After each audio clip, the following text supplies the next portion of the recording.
Assalamu alaikum. This is Chaudhry Sama. Welcome you all to Evening News.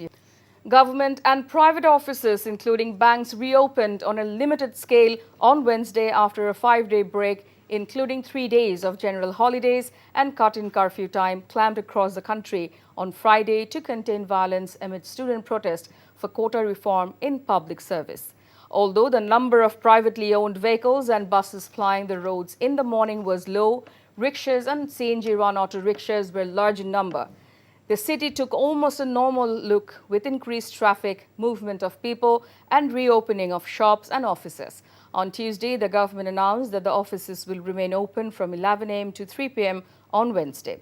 The government relaxed the ongoing curfew in Dhaka for 7 hours from 10 a.m. on Wednesday, aiming to bring normalcy to public life. Besides, production in garment factories resumed after 5 days of suspension and huge business losses. এখন জন্ম সনদ দিয়ে খোলো বিকাশ student account নিজের বিকাশ নিজে কর চাই যে দেশটা স্বাভাবিক পরিস্থিতিতে আগে যেভাবে ছিল সেই স্বাভাবিক পরিস্থিতিতে থাকুক হুট করে বন্ধ হয়ে গেছে তাতে দেখা যাচ্ছে কেনাকাটার ঝামেলা হয়েছে কেউ অনেকে বাসায় তো কেউ টাকা রাখে না সাধারণত ব্যাংকেই রাখে আমাদের ক্ষতি হয়েছে তো অনেক ক্ষতি হয়েছে মানে আমরা পার্টিকে টাকা দিতে পারি নাই পার্টি টাকার জন্য মাল দিতে পারে না আমাদেরকে সরকারের কাছে আবেদন থাকবে যে যাতে পরিস্থিতিটা খুব তাড়াতাড়ি স্বাভাবিকে আসে সবাই শান্তি শৃঙ্খলাভাবে চলুক এটাই আমাদের চাওয়া আমাদের আর কোনো চাওয়া পাওয়া নাই আমরা চারটে ডাল ভাত খেয়ে বাঁচতে চাই Garment factories reopened in Bangladesh on Thursday after authorities eased a curfew imposed to contain deadly clashes sparked by student protests over civil service employment quotas. With come returning to the streets after several days of unbridled mayhem, the country's economically vital textile factories resumed operation after government clearance. The garment industry generates $50 billion in yearly export revenue for Bangladesh, employing millions of young women to sew clothes for H&M, Zara, Gap, and other leading international brands. All garment factories have reopened across the country today, a spokesperson for the Bangladesh Garment Manufacturers and Exporters Association said.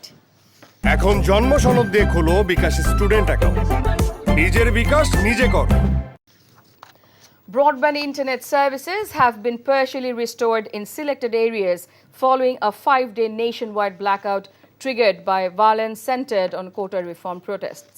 The phased restoration, described as a trial run, would prioritize banking, commercial sectors, technology firms, exporters, outsourcing providers and media outlets. Zunaid Ahmed Pollock, the State Minister for Post, Telecommunication and Information Technology, told the media on Tuesday.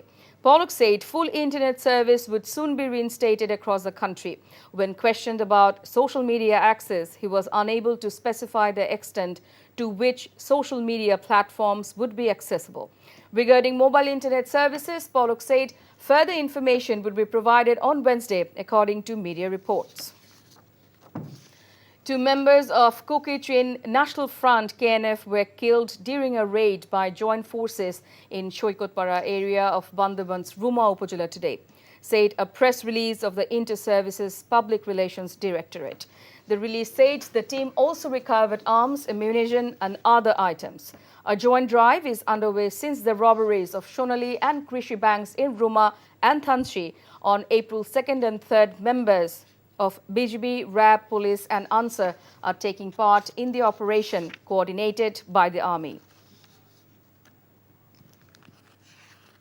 Now international. Prime Minister Benjamin Netanyahu's joint address to Congress will look a bit different from previous such addresses, in part due to opposition among Democrats to his conduct of the war in Gaza. Vice President Kamala Harris, as Senate President, would normally sit behind foreign leaders, but she will be away Wednesday. Senate pro tempore Patty Murray, a Washington Democrat, is also among the lawmakers declining to attend. Some lawmakers, including Senator Chris Van Hollen, Maryland, are planning to boycott the address. Some of the lawmakers have said they would spend the time talking with the families of those held by Hamas. Multiple protests are planned outside the capital, with the largest one set for Wednesday morning. The organizers plan to march around the Capitol building, demanding Netanyahu's arrest on war crimes charges. Some 18 people were killed after a plane crashed and caught fire while it was taking off from Nepal's capital of Kathmandu on Wednesday. The pilot, who is currently receiving treatment in hospital, is the only survivor of the fatal accident. 19 people were on the Somoyer Airlines test flight, including technical staff members of the airline and 2 crew members. The incident happened at around 11:15 local time, a few minutes after the plane took off from the Tribhuvan International Airport, according to a statement by the Nepal Civil Aviation Authority's Search and Rescue Coordination Center. The Somoyer Airlines test flight on Wednesday was headed to Pokhara, a popular tourism destination. Airport Chief Jagannath Nirala said that the accident happened as soon as it left the ground, though airport authorities have not been able to confirm the cause of the accident. Rescue teams have so far retrieved the bodies of 229 people killed in 2 landslides in southern Ethiopia, a local official has said. The landslides occurred on Sunday evening and Monday morning after heavy rains in a remote mountainous area of the Gofa zone. The local authority said the search for survivors was continuing vigorously. The death toll may increase, they added. Footage showed hundreds of people gathered at the scene and others digging in the dirt in search of people trapped underneath. In the background, a hillside can be seen partially collapsed and a large patch of red earth has been exposed. The chief administrator of Gofa zone said that the dead included both adults and children, while 10 people rescued alive were receiving treatment in hospital. Now, sports football. As noted by the press service of the National Olympic Committee Wednesday, the first football match of the group stage of the 2024 Summer Olympics will be held. The teams of Uzbekistan and Spain will face off. The Uzbekistan team will be making its debut at the Olympic Games. It is worth noting that the match between the football teams of Uzbekistan and Spain will kick off the Summer Olympics in Paris.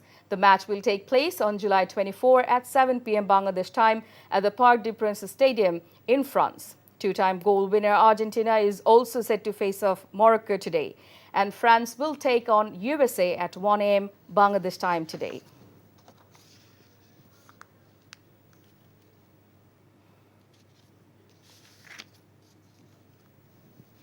Before ending, let's have a look on the Crown 7 headlines once again. Offices, banks reopen after a 5-day break as government cuts curfew time. 2 KNF members killed as joint forces raid Shoikotpara area of Bandobon. 18 people die after plane crashes while taking off from Nepal's Kathmandu. And that's all from the newsroom for now. To know updates, videos of this bulletin, visit our website www.ntvbd.com. Besides, visit our YouTube and verified Facebook page for updates over NTV's all popular programs and bulletins. Our next bulletin, Shunda Khabur, will be aired in Bangla at 7:30 p.m. Thank you for being with us. Have a good time.